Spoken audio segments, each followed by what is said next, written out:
Subhanaka la ilma lana illa ma 'allamtana innaka antal alimul hakim. Rabbi shrah li sadri wa yassir li amri wahlul 'uqdatam min lisani yafqahu qawli. Wala haula wala quwata illa billahil aliyyil azim. Pada pihak PMP, tuan-tuan dan puan muslimin muslimat sekalian, mudah-mudahan kita sama-sama dirahmati oleh Allah Subhanahu wa taala. Amin. Jadi alhamdulillah pada hari ini kita menyambung kitab Sahih Sirah Nabawiyah. Dan kita sampai pada muka surat yang ke-145 ya. 145. Kita cuba share kitab dia insya-Allah. 145 ya. 145. Ya, ya Ustaz. Ejah dulu.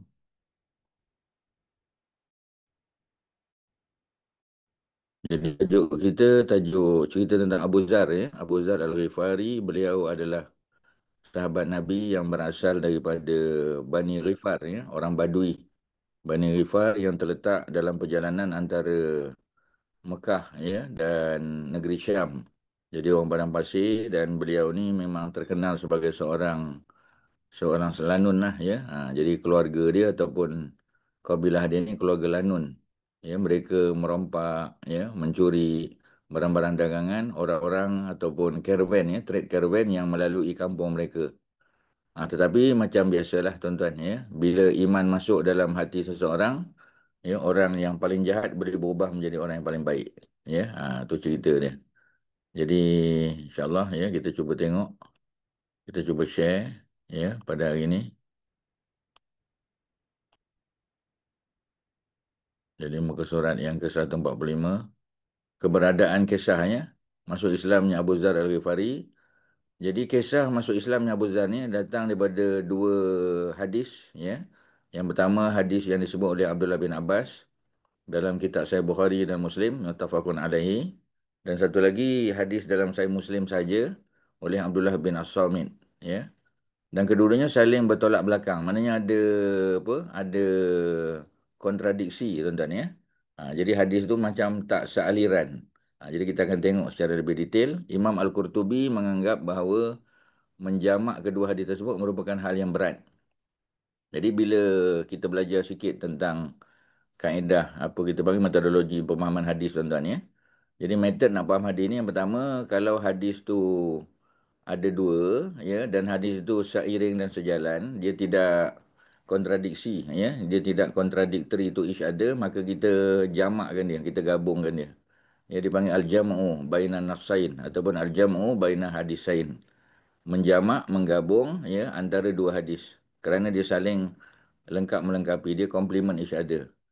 Tapi kalau dia contradictory to each other ya tuan-tuan, ya kita tak boleh nak gabungkan. Sebab tu Imam Al-Qurtubi anggap bahawa menjamakkan, menggabungkan kedua-dua riwayat tadi, riwayat Abdullah bin Abbas, ya, ni Abdullah bin Abbas, dan riwayat Abdullah bin As-Samit ni merupakan suatu perkara yang berat, payah nak buat, ya. Namun di waktu yang sama, kita tengok, ya. Ibnu Hajar Al-Asqalani ni tokoh besar dalam bidang hadis yang mengarang kitab Syarah Sahih Bukhari. Ya, kitab Sahih Bukhari itu Ibnu Hajar yang mensyarahkan dia. Ramai yang mensyarahkan. Tetapi yang terbaik Ibnu Hajar. Ya, seperti mana kitab Sahih Muslim, ya, antara syarah yang terbaik adalah syarah yang dibuat oleh Imam Nawawi. Kalau Sahih Muslim, Imam Nawawi. Kalau Sahih Bukhari, Ibnu Hajar. Ya, ini dua ulama besar dalam mazhab Syafi'i yang dikira sebagai apa ni, pensyarah terbaik lah ya untuk dua-dua kitab besar ni, kitab Sahih Bukhari dan Muslim.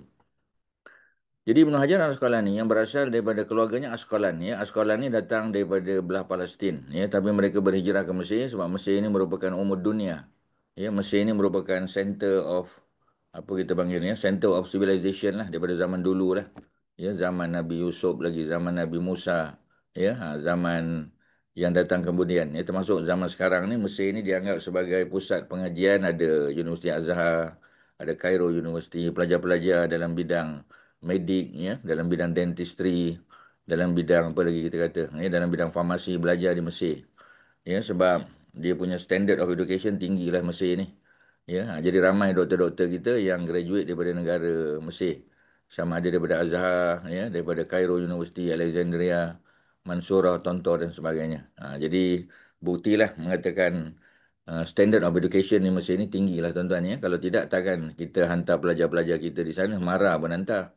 JPA pun hantar tuan-tuan ya. Persendirian pun belajar. Ramai yang datang untuk belajar. Jadi Mesir ni memang hebatlah daripada dulu. Ya, jadi sebab tu Ibnu Hajar dan family dia berhijrah ke sana dan Ibnu Hajar menjadi salah seorang ya mufti mazhab Syafi'i di Mesir. Dan beliau adalah seorang alim ya dalam bidang apa ni hadis ya dalam bidang fiqh dan seperti mana kita sebut tadi kitab syarahnya syarah Sahih Bukhari dipanggil Fathul Bari muncul sebagai syarah hadis Bukhari yang terbaik. Ya, Ibnu Hajar ringkaskan hadis-hadis yang dipahami dalam satu kitab namanya Bulughul Maram.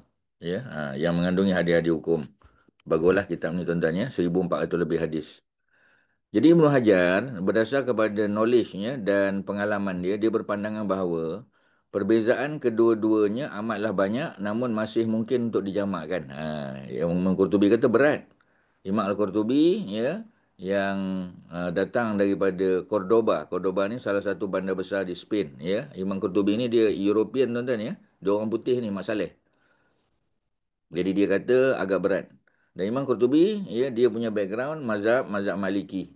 Ya, dia mazhab Malik. Ya, sebab orang Spain ni kita tahulah mazhab dia sama ada Zahiri ataupun dia mazhab Malik. Ya, kalau utara Afrika sama juga Malik. Kalau dia belah Mesir, ya, dia belah-belah benua India ni, ya, Indo-Pakistan itu kebanyakannya Hanafi lah. Kalau kita di sebelah Nusantara ni banyak Syafi'i, ya. Turki pun Hanafi tuan-tuan ya. Uzbekistan, Rusia, bekas-bekas Soviet ni kebanyakannya semuanya bermazhab Hanafi lah. Jadi dia apa kita panggil macam India Pakistan juga ya. Jadi kata Ibnu Hajar ya kalau kita nak gabungkan ya walaupun banyak dia punya differences ya tetapi masih ada kemungkinan lagi. Maknanya masih ada room for apa kita panggil ya for untuk kita jamak tadi. Kalau kita nak combine dua-dua ni hadis ni ya ada. Mari kita tengok ya apa ceritanya. Apapun kondisinya, kaedah yang berlaku yang paling sah adalah yang disepakati oleh Al-Bukhari dan Muslim. Jadi dah tentulah ya Bukhari Muslim datang lebih awal dan mereka pakar ya dalam menentukan hadis itu sahih ataupun tidak. Oleh kerana itu bila ada perselisihan hendaklah yang dijadikan pegangan adalah riwayat Ibnu Abbas. Itu kata Bukhari Muslim.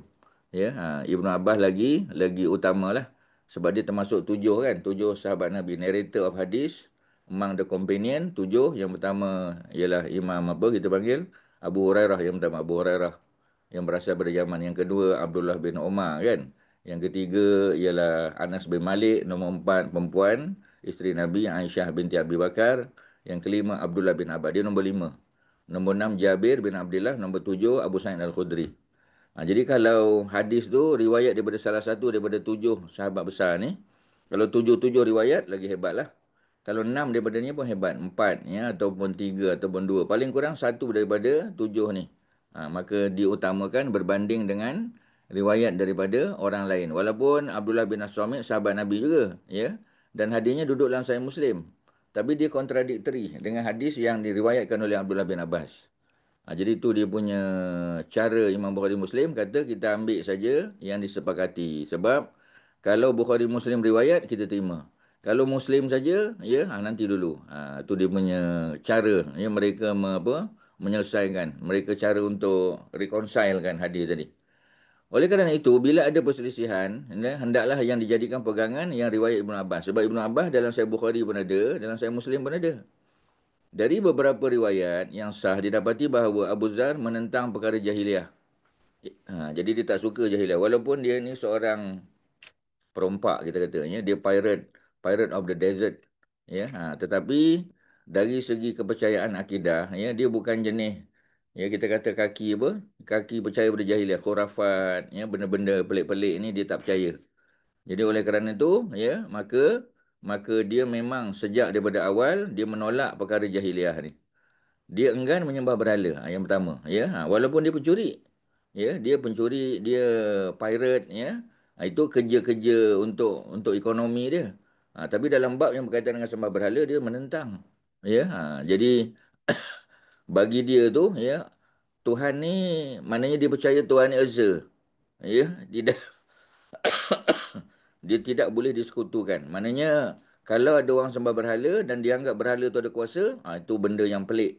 Tak boleh terima. Ya, itu bertentangan dengan akal sihat. Ya, masakan berhala yang dibuat daripada apa? Kalau dia apa kita panggil, ya. Kalau dia ausan, dibuat daripada batu. Kalau dia asnam, dibuat daripada kayu. Ya, dibuat daripada selain daripada batu, maknanya emas ke perak ke, ya, ataupun dibuat daripada benda-benda lain lah, ya. Kayu lah terutamanya, sebab kalau dia nak travel, dia nak bawa berhala, biasanya kayu lah, tak berat. Kalau dibawa, ya, dibuat daripada batu, berat dia nak bawa. Jadi oleh kerana itu, ya, dia menentang benda ni. Bagi dia tak logik, ya, sebab kalau dia batu atau kayu, kita yang buat, kita yang okey, ya, kita yang bentuk dia, takkanlah kita nak patuh pada dia. Dia pun kita hasilkan. Itu pemikiran waras dia, tuan-tuan, ya. Kemudian dia melaksanakan solat sebelum dia masuk Islam. Jadi dikatakan, ya, dia juga pernah solat sebelum dia masuk Islam. Ya, maknanya solat mengikut ajaran agama Nabi Allah Ibrahim. Jadi maknanya ada ciri-ciri agama Hanif pada Abu Zar Al-Ghifari ni. Ya, hal tersebut dilakukan selama 3 tahun tanpa mengkhususkan kiblat tertentu sebagai tempat menghadap. Cuma dari segi kiblat tu, ya, dia tidak menentukan. Dia tak kata mesti menghadap ke Baitul Maqdis ataupun ke Kaabah. Nabi Ibrahim ke Kaabah kan? Tidak, ya. Tapi dia solat, ya, menghadap ke mana-mana yang dia rasa sesuai, ya. Tapi dia tidak menyembah berhala. Dia tak percaya pada kekuasaan ataupun power yang ada pada berhala. Nampaknya dia terpengaruh dengan ajaran pengikut Nabi Ibrahim yang lurus. Ya, agama Hanif kita panggil. Ketika mendengar, ya, apa ni, kedatangan Nabi, maknanya Nabi telah dilantik menjadi Nabi dan Rasul, maka dia dengar berita tu, dia datang ke Mekah. Ya, kalau dalam riwayat lain disebut dia hantar adik-beradik dia. Ada yang kata dia hantar adik atau abang dia pergi ke Mekah untuk mencari tahu tentang keberadaan, ya, Nabi akhir zaman. Jadi bila adik dan abang dia tadi balik, bagi tahu dia, dia tak puas hati. Dia nak dengar sendiri. Jadi dia datang ke Mekah dan dia tidak suka bertanya perihal Nabi secara langsung sebab dia takut. Ya, dia takut nanti orang tangkap dia ke halau dia sebagainya. Namun dia menemuinya begitu begitu hari sudah malam. Kalau malam dia pergi. Maka dia pun berbaring, saat itulah, ya, Ali melihatnya. Jadi maknanya, ya, Allah takdirkan Ali bertemu dengan dia, bertembung dan mengenalnya sebagai orang asing. Jadi bila tengok tu kata, ini bukan orang Mekah ni, sebab Ali orang Mekah. Dia lahir di Mekah, dia besar di Mekah, ya. Masa Nabi dapat wahyu, ya. Masa Nabi dapat wahyu, Nabi umur apa ni? Nabi umur 40 tahun, ya. Ali umur 10 tahun. Dia beza 30 tahun kan. Antara Ali dengan Nabi ni 30 tahun. Jadi kalau katalah ni tahun yang dah 10 tahun Nabi dapat wahyu. Maknanya Nabi umur 50, Ali dah umur 20 tahun. Maknanya orang lelaki yang sudah matang lah, dewasa lah kita kata, ya. Jadi bila dia tengok Abu Zar, dia kata, ni bukan orang sini ni, foreigner ni, ya. Dan dia tidak menanyakan apa pun padanya. Ya, cuma dia minta Abu Zar datang sebagai tetamu je. Keesokan harinya, dia meninggalkan rumah menuju Masjid Haram hingga petang hari. Ali pun menemuinya sekali lagi dan memintanya ke rumah sebagai tamu untuk kali kedua. Ya, jadi maknanya nampak seolah-olah, ya, kita kata Ali ada duduk rumah lain lah. Ya, mungkin rumah bujang dia lah. Kita tahu kan Ali memang besar di rumah Nabi dan Khadijah, ya. Tapi mungkin pada usia yang lebih matang, ya, yang lebih dewasa, mungkin dia ada juga rumah lain. Kita tak pasti, tuan-tuan, ya. Ni ustaz punya apa ni, tekaan sajalah, ya. Mungkin betul, mungkin salah, ya. Sebab nanti orang kata kalau Ali duduk rumah lain, pasal apa Ali yang jadi pengganti Nabi masa peristiwa hijrah. Jadi logik juga, ya. Kita kata mungkin Ali memang duduk di rumah Nabi kan. Tapi kalau kita kata Ali bawa Abu Zar balik ke rumah, takkan tak bertemu dengan Nabi. Takkan bertembung dengan apa kita panggil Rasulullah, ya, semasa Nabi balik ke rumah. Takkan Nabi duduk rumah lain atau macam itulah, tuan-tuan. Dia ada beberapa pertimbangan yang mesti kita ambil kira sebelum kita buat keputusan, ya. Jadi dia pun, ya, tanya lagi, dah berapa hari dah kali kedua. Hal ini sama terjadi pada hari ketiga. Lalu Ali bertanya kepada sebab kedatangan. Apa sebab Abu Zar ni datang, ya? Lalu dia memberitahu bahawa dia ingin menemui Nabi. Ali berkata padanya, sesungguhnya ia Nabi yang benar, Rasul Allah. Bila hari sudah pagi, ikuti aku. Ya, jadi dia bagi arahan lah. Kerana jika aku melihat ada sesuatu hal yang aku takut padamu, maknanya takut bimbang, orang akan tangkap Abu Zar, akulah yang akan bertindak bak aliran air. Ya, bila engkau terus dengan keinginanmu, maka ikutilah aku. Mana kalau betul-betul kau nak jumpa dengan Nabi, dengan Rasul, aku akan bawa engkau. Tapi kena berhati-hati. Ya, mana seperti menarik rambut daripada tepung. Ya, rambut jangan putus, tepung jangan berserak. Dia pun mengikuti Ali hingga berjumpa dengan Nabi dan ya, menyemak perkataannya hingga akhirnya dia masuk Islam. Maknanya setiap patah tutur kata Nabi itu dia dengar elok-elok. Sebab Nabi dan Rasul ni dah tentu perkataannya sangat dijaga. Dia memilih perkataan. Ya, dia tak bercakap benda lucah, tak bercakap benda kotor, tak maki hamun orang, tak suara tinggi, kita kata. Ya. Jadi ciri-ciri Nabi itu sudah diketahui lah oleh Abu Zar secara umum. Kerana apa tuan-tuan? Ya, kerana sudah tentulah ya sebagai seseorang yang beriman dengan agama tauhid, ya, agama Nabi Ibrahim, agama Hanif, dia sudah ada sedikit sebanyak ya apa kita panggil sedikit sebanyak pengetahuan lah ya tentang apa kita panggil istilah dia tentang apa ni ciri-ciri Nabi akhir zaman tu dia dah tahu dah. Ya, ciri-ciri Nabi ni macam mana? Orang yang bercakap benar, orang yang amanah kan, ya, orang yang tidak menggunakan perkataan lucah, ya, perkataan yang tak elok. Jadi ciri-ciri tu dia dah tahulah, dia dah ada dah. Ya, dia dah ada sikit sebanyak apa ni background ya tentang perkara-perkara tersebut. Dan akhirnya dia masuk Islam. Nabi pesan pada dia. Ya, Nabi kata kembalilah kepada kaummu. Ya, irji ila qaumika. Irji ila qaumika ni samalah. Nabi cakap dengan Abu Musa Asy'ari pun sama juga. Abu Musa datang daripada Yaman, datang jumpa Nabi. Ya, dia masuk Islam. Nabi ajar dia asas-asas basic-basic agama. Ya, foundation of Islam. Kemudian Nabi kata irji ila qaumika. Balik kamu kepada kaum kamu. Ya, dan dakwah mereka. Ya, ajak mereka kepada jalan kebenaran. Itu cerita Abu Musa al-Asy'ari. Balik ke kampung dia di Yaman, dia Islamkan ramai orang. Termasuk Abu Hurairah. Masuk Islam di tangan Abu Musa al-Asy'ari. Jadi pada Abu Zar sama juga. Ya. Irji' ila qaumika dan akhbirhum. Bagi tahu kepada mereka hingga datang padamu berita tentang diriku. Jadi maknanya kalau ada perintah Nabi nanti untuk dia datang hijrah ke, datang Mekah ke, itu nanti kemudian. Ada follow up lah. Tapi selagi tidak ada follow up, tak ada perintah daripada Nabi, dia kena stay put dekat kampung dia, dakwah dengan orang kampung dia.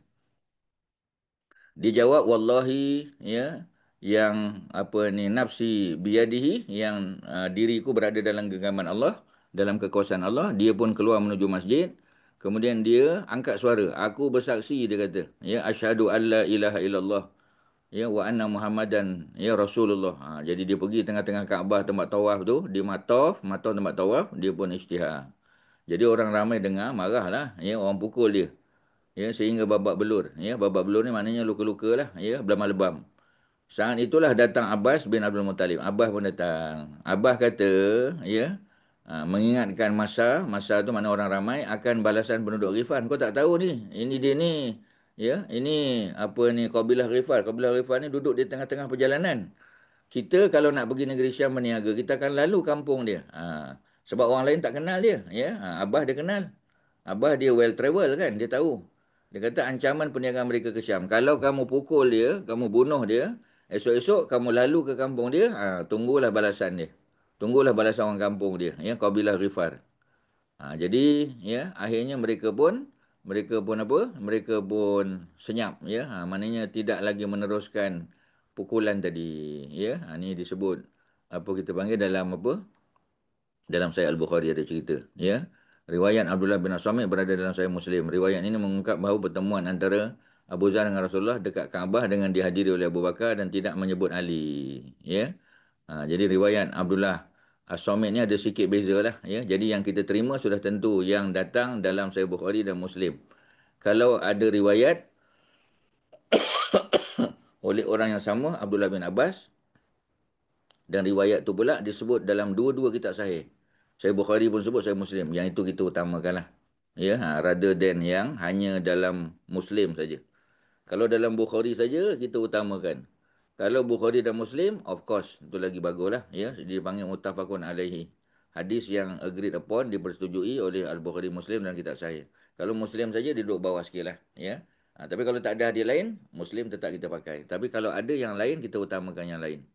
Terutamanya yang diriwayatkan dalam dua kitab yang sahih, Al-Bukhari dan Muslim. Ya. Okey, tuan-tuan, itu cerita dia. Peristiwa ini mengindikasikan ya sebagai satu indikasi bahawasanya orang-orang yang menganut agama Ibrahim ya yang lurus yang tinggal di pedalaman ada ya maknanya Yang beragama Hanif ni bukan di Mekah aja tuan-tuan ya, ada di luar, di kampung-kampung Badui ada juga. Sebab Nabi Ibrahim, ya jarak Nabi Ibrahim masa dengan Nabi Muhammad ni lebih pada 3,000 tahun. Jadi sudah tentu ya, zaman Nabi Ibrahim, zaman Nabi Ismail, ya, anak-anak keturunan Nabi Ismail itu ada yang berdakwah ya ke merata tempat di semenanjung tanah Arab. Jadi maknanya bukanlah benda pelik ya kalau ada orang Badui yang masuk Islam ataupun yang beragama dengan agama Nabi Ibrahim, agama Hanif ada. Ya. Jadi sikap berhati-hati Ali, ya. Ali jaga sungguh sebab ni tetamu ni. Dia tak nak tetamu dia kena tangkap, kena pukul. Peristiwa Abu Zar dipukul oleh orang Quraisy dan gambaran, ya, gambaran apa ni Anis ya, saudara kandung Abu Zar. Anis ni saudara kandung Abu Zar tentang profil masyarakat Mekah sebelum dia masuk kota Mekah dan mengingatkannya dengan ucapan berhati-hati engkau terhadap penduduk Mekah. Kerana mereka sinis ya pada pendatang. Ya dan bermuka masam. Maknanya adik dia bagi tahu dah. Ya, abang, ya, kalau abang pergi ke Mekah ni, abang kena faham lah. Orang Mekah ni dia, ya, mereka ni ada ego yang tinggi. Sebab mereka merasakan mereka ni bangsa mulia kan. Mereka keturunan Nabi Ibrahim, mereka ada Kaabah, mereka ada Zamzam. Ya, mereka mengurus Kaabah dan mereka menganggap mereka ni adalah golongan yang terbaik. Paling tinggi kedudukan dia. Ya, number one lah, ya, in terms of, kita panggil standard tu nombor satu. Ya, dah lah dia Quraisy, dia Arab, ya, ada Kaabah, ada Zamzam. Mereka juga keturunan Nabi Ibrahim, Nabi Ismail. Jadi bangga dia. Jadi mereka kalau jumpa orang asing, dia akan pandang sinis, pandang apa ni, ya, orang daripada mana ni, bangsa mana. Jadi mereka tak muliakan tetamu sangat. Dalam bab yang berkaitan dengan haji umrah itu okeylah, tapi sebagai kedudukan sosial mereka tidak sangat ya memandang tinggi terhadap orang asing. Seluruh peristiwa itu boleh jadi merupakan penegasan bahawa Abu Zar masuk Islam setelah dikumandangkan dakwah secara terang-terang dan berakhirnya tahap dakwah Syriah. Ya, ini dari segi timing masa itulah bila Abu Zar datang. Jadi kalau dakwah Syriah, maknanya ini baru sangat. Baru sangat. Maknanya Nabi 40 tahun, dakwah secara sir 3 tahun, Nabi baru 43. Maknanya Ali baru umur 13 tahun tuan-tuan ya, muda sangat. Tapi masih lagi kita kata menasabah lah ya, sebab Ali itu masuk Islam umur 10 ya, kemudian 13 tahun. Maknanya dah cerdik lah ya. Walaupun dia belum dewasa lagi, tapi dah cerdik kita kata. Malah dia orang pertama masuk Islam tuan-tuan. Jadi akhirnya Abu Zar pulang ke kampung, ya, Bani Ghifar, dia berhasil mengislamkan separuh penduduknya. Ya, dan bakinya masuk Islam setelah hijrah Nabi nanti. Ya, jadi seluruh masyarakat Ghifar ni mudah menerima Islam sebahagiannya, ya, kerana mereka juga pernah terdedah dengan apa kita panggil asas-asas Islam itu yang dibawa oleh Nabi Allah Ibrahim dan Ismail dulu-dulu. Ya, dari akar cerita masuk Islamnya, ya, apa ni Domat, ya, daripada kabilah As-Syanu'ah. Ya, ini cerita lain pula. Kita dapatkan kesimpulan yang sama bahawa hal ini terjadi di awal-awal dakwah Jahriyah. Maknanya tahun yang keempat lah, bermula daripada tahun yang keempat. Nabi sudah berusia 44 tahun, Ali sudah berusia 14 tahun. Sebab Ali dengan Nabi ni beza 30, jadi mudahlah. Kalau Nabi 40, Ali 10. Kalau Nabi 50, Ali 20. Macam itulah tuan-tuan.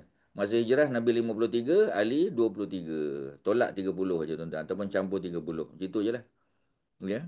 Jadi cerita Domat daripada kabilah ya Azdi Syanu'ah ni. Ya, Azdi Syanu'ah ni, ya. Jadi dia apa kita panggil? Ya, Azdi Syanu'ah ni di sebelah utara ni, ya. Mereka ni, ya, kabilah Syanu'ah ni adalah macam satu kabilah yang kita kata kulit dia bukan putih lah. Ya, dia colored skin kita panggil, ya. Jadi apa ni berlaku di zaman fasa dakwah jahriyah, mana baru mula permulaan ya apa ni dakwah secara Syriah tu 3 tahun 40 nak umur Nabi ya, kemudian apa ni di apa kita panggil ya, di apa istilah dia tuan-tuan ya, di apa ni dibuat dakwah secara terang-terang setelah 3 tahun tu. Ya, setelah 3 tahun. Dakwah secara terang-terang.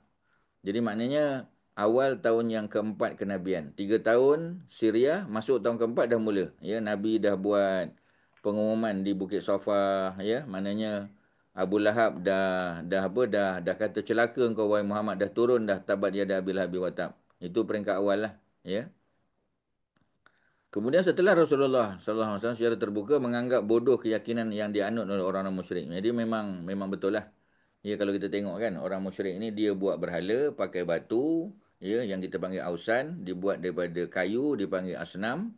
Ya, ada telinga tak boleh dengar, ada mata tak boleh tengok, ada mulut tak boleh bercakap, tapi mereka sembah, mereka percaya benda tu ada kuasa. Itu benda bodoh lah kita kata. Ya, itu kepahaman atau keyakinan orang-orang musyrik. Mereka pun membahas kecaman Nabi dengan propaganda dusta, dengan menggambarkan Nabi sebagai orang gila. Ya, mereka menganggap Nabi ni majnun. Cuma isu Nabi memperbodohkan mereka, sebenarnya lebih tepat kalau kita kata Nabi tidak memperbodohkan mereka. Nabi mengajak mereka untuk memikir. Sama macam Nabi Allah Ibrahim. Ya, dia ajak mereka untuk fikir. Ya, ada kuasa tak apa berhala ni? Ya, kuasa pada berhala yang paling besar. Dia letakkan apa ni, apa kita panggil? Dia letakkan kapak ya pada leher berhala tadi. Bila ditanya siapa yang musnahkan berhala-berhala kecil ni, tanyalah berhala besar tu. Jadi mereka kata berhala ni bukan boleh bercakap. Ya, bukan dia tahu pun. Kalau dah tahu dia tak boleh bercakap, dia tahu pasal apa kamu sembah. Jadi mereka pun tak boleh nak jawab.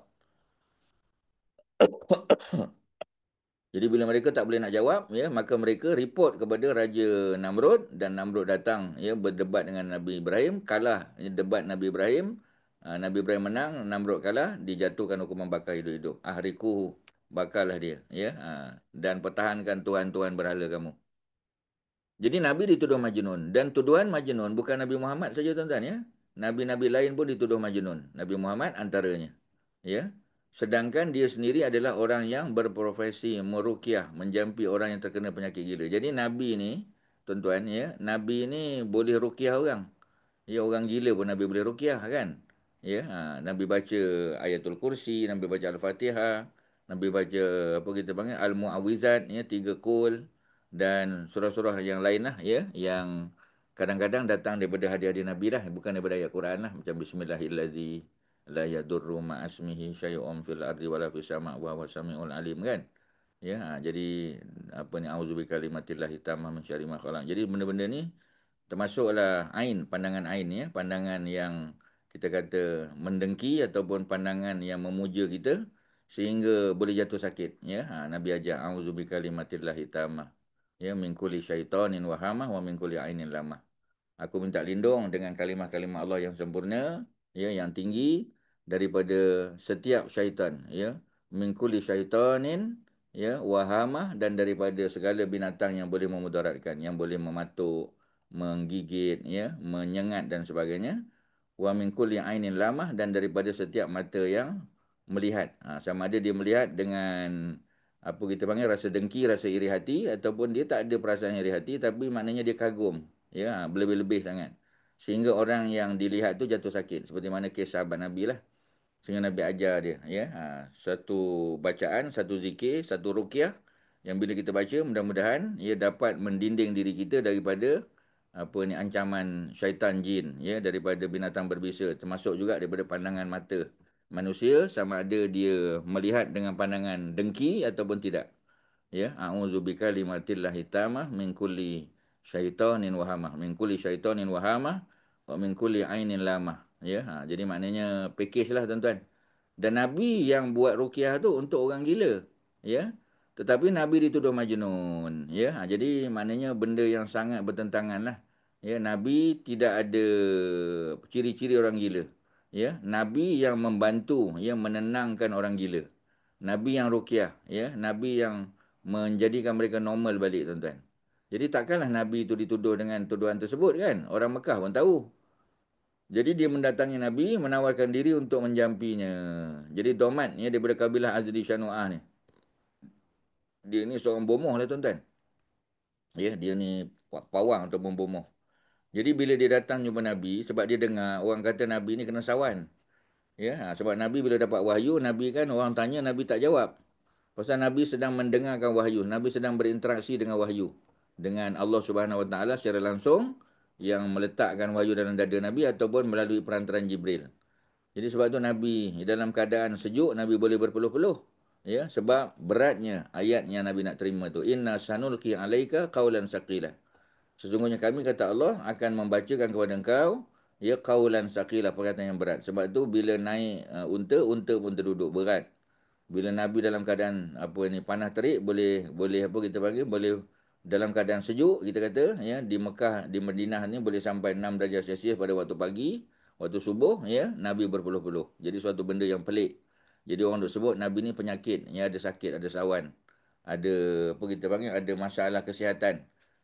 Ya, kena gangguan jin dan sebagainya. Jadi datang Domat ni dengan niat baik, dia kata aku nak ruqyah engkau.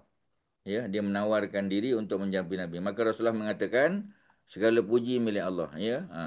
Apa ni apa kita panggil, ya? Apa ni innallaha lahu al-muluk atau lahu apa kita panggil? Innallaha lahul muluk.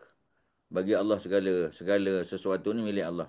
Ya, jadi maknanya sama ada di langit atau di bumi semuanya. Kullu syai'in ya tahta aidillah, ya di bawah tangan ataupun kekuasaan Allah Subhanahu Wa Taala.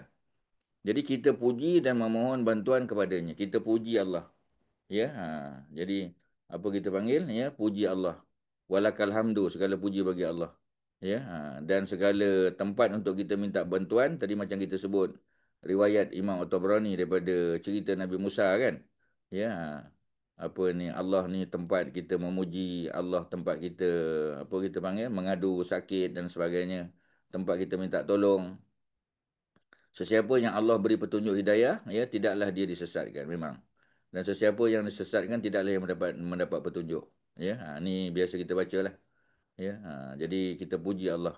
Nahmaduhu wa nasta'inu wa nastaghfiruh wa natubu ilaih. Ya, jadi kita minta tolong. Sesiapa yang Allah bagi hidayah, tidak ada yang dapat menyesatkan dia. Mayahdillahu falan mudillalah. Ya, tidak ada yang boleh memberi kesesatan pada seseorang kalau Allah dah bagi hidayah. Tapi kalau orang tu sesat, tak ada siapa yang boleh bagi hidayah melainkan Allah lah. Aku bersaksi tidak ada ilah kecuali Allah dan Muhammad adalah hamba dan rasulnya. Domat pun berkata, ulangilah ya untukku huraian kata-kata tu. Jadi dia minta, dia tak pernah dengar. Ya, dia kata pelik ni perkataan dia dengar. Ya, jadi dia minta Nabi ulang. Nabi pun ulang 3 kali. Domat berkata, aku telah mendengar perkataan para dukun. Ya, Domat ni dia mengaji bab-bab yang berkaitan dengan perdukunan ni. Aku dah dengar dah macam-macam. Dukun ke, tukang sihir ke, penyair ke. Aku sama sekali tidak pernah mendengar apa yang engkau sebut tadi. Lalu dia pun masuk Islam. Asalnya nak jampi, nak ruqyah Nabi, masuk Islam juga. Dan berjanji akan setia memberi bai'ah kepada Nabi ya untuk berdakwah pada kaum dia. Ya, jadi itu dia punya kesan lah ya. Abu Zar tadi memang dia personally nak datang jumpa Nabi, nak masuk Islam. Dia nak confirmkan Nabi itu memang Nabi, nak masuk Islam. Ya, macam Domat tak ada keinginan untuk masuk Islam asalnya. Datang dia untuk menolong merawat. Tapi macam masing ni tuan-tuan, niatnya baik. Ya, niatnya untuk menolong, untuk mencari kebenaran. Dan akhirnya Allah jumpakan dia dengan kebenaran hakiki yang datang dari Nabi SAW, tuan-tuan. Itulah ya mukadimah kita. Kalau ada apa-apa silakan. Ustaz, Ya. Ustaz minta maaf Ustaz. Saya ketinggalan. Apa ni? Dua hadis sahabat Abdullah Abbas dan Abdullah As-Samit tu yang mana satu Ustaz? Tak ada disebut kat sini. Ada nota kaki di bawah tu. Yang 246, 247 ke? 246, 247 tu, maknanya dalam kisah atas tadi tu, kisah apa kita panggil? Kisah Abu Zar datang jumpa dengan Saidina Ali, Ali bawa ke rumah tu, itu yang duduk dalam Sahih Bukhari Muslim. Itu yang Abdullah bin Abbas riwayat. Abdullah bin Abbas riwayat, ya, bahawasanya ketika Abu Zar masuk Islam, dia datang tu, dia tak tahu ke mana nak tuju. Saidina Ali yang bertemu dengan dia, Ali offer datang rumah dia hari pertama. Nabi Ali tak tanya kau datang untuk apa. Ali datang, ya Ali jemput dia datang ke rumah tu untuk menjamu dia saja, untuk melayan dia sebagai tetamu. Masuk hari kedua, masuk hari ketiga. Ya, lepas tu baru dia tanya, sebenarnya kau datang untuk apa? Hari keempat. Baru Abu Zar kata, aku datang nak masuk Islam. Aku datang nak jumpa Muhammad, nak jumpa Rasul. Ali membawa dan akhirnya dia masuk Islam. Ya, tu cerita tu. Kemudian dia pun isytihar di depan Kaabah, ya, dan dia dipukul. Datang Saidina Abbas, bapa Abdullah bin Abbas bagi tahu bahawasanya ni budak yang kau pukul ni orang Bani Ghifar ni. Kalau kau pukul dia sampai mati, sampai bengkak-bengkak, nanti esok kita lalu di kawasan kampung dia akan pukul kita balik. Itu dalam riwayat Bukhari Muslim tu. Tapi kalau dalam riwayat apa ni, apa kita panggil, Abdullah As-Samit ni bawah 246 ni. Ya, dalam Sahih Muslim. Ya. Sedangkan riwayat Abdullah bin As-Samit, tu kata tadi. Yang tadi Abdullah bin Abbas ada dalam Sahih Bukhari dan Sahih Muslim. Cerita tadi itulah.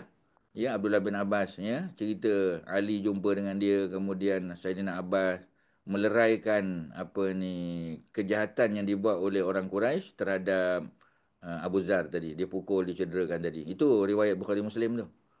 Ya, satu lagi riwayat Abdullah bin Somit yang duduk dalam Sahih Muslim. Hadis ni sahih juga, tetapi dia kontradiktori dengan hadis Ibnu Abbas tadi. Ya, riwayat ini mengungkapkan bahawa pertemuan pertama antara Abu Zar dengan Rasulullah dekat Kaabah dengan dihadiri Abu Bakar dan tidak menyebut Ali. Tak ada cerita Ali tadi. Jadi riwayat ni lah yang kata bertentangan tadi. Ya, sedangkan yang jumpa dengan Abu Zar adalah Ali. Ya, bukannya Abu Bakar. Ya, tapi macam tadilah. Oleh kerana dia kontradiktori, kita nak kena kita panggil reconcile dia. Untuk reconcile, ya, kita kalau boleh reconcile, kita jamakkan, kita apa kita panggil complement each other, okeylah. Tapi kalau tak boleh, kata Bukhari Muslim, kita utamakan yang duduk dalam Sahih Bukhari Muslim. Tu cerita dia. Itulah yang bertentangan tadi, maknanya cerita Ali tadi. Cerita Ali tak ada dalam Sahih Muslim sahaja. Tapi cerita Ali ada tak dalam Sahih Muslim? Ada. Dan cerita yang ada dalam Sahih Muslim itulah yang sama dengan hadis Sahih Bukhari tadi. Itulah yang kita pakai. Boleh kan? Tak? Boleh Ustaz, dah nampak dah. Terima kasih. Ya, sama. Ada lain silakan. Ada apa-apa? Ustaz dah tanya tadi tu dah Zamat tu kan dia tu dukun Mm-mm. bila dia ruqyah tu dia adakah dia merujuk pada Allah macam macam kalau Nabi kan baca ayat-ayat Quran kan Ya. tapi kalau dia baca doa tu dia minta dengan Allah ke ataupun macam macam mana dia minta doa tu. Mungkin tidak lah, ya. Sebab dia belum beragama Islam lagi. Dan dia tak pernah dengar. Sebab bukti dia kat bawah ni, ya, apa dia kata? Ya. Dia kata selepas Nabi sebutkan segala puji bagi Allah, ya. Domat berkata, ulang balik. Mana dia tak pernah dengar. Yang cerita Allah itu tempat pujian, Allah bagi petunjuk, ya. Yang orang yang Allah sesatkan tak ada siapa boleh bawa petunjuk, orang yang Allah bagi petunjuk tak ada siapa yang sesatkan. Cerita-cerita tu, ya, Domat kata aku tak pernah dengar. Maknanya dia tak pernah dengar perkara tauhid tadi. Kemudian Domat kata apa lagi, ya? Aku telah dengar perkataan para dukun, para tukang sihir, para penyair. Aku sama sekali tidak dengar adanya kesamaan dengan apa yang kau sebut tadi. Ya, baru dia masuk Islam. Maknanya apa?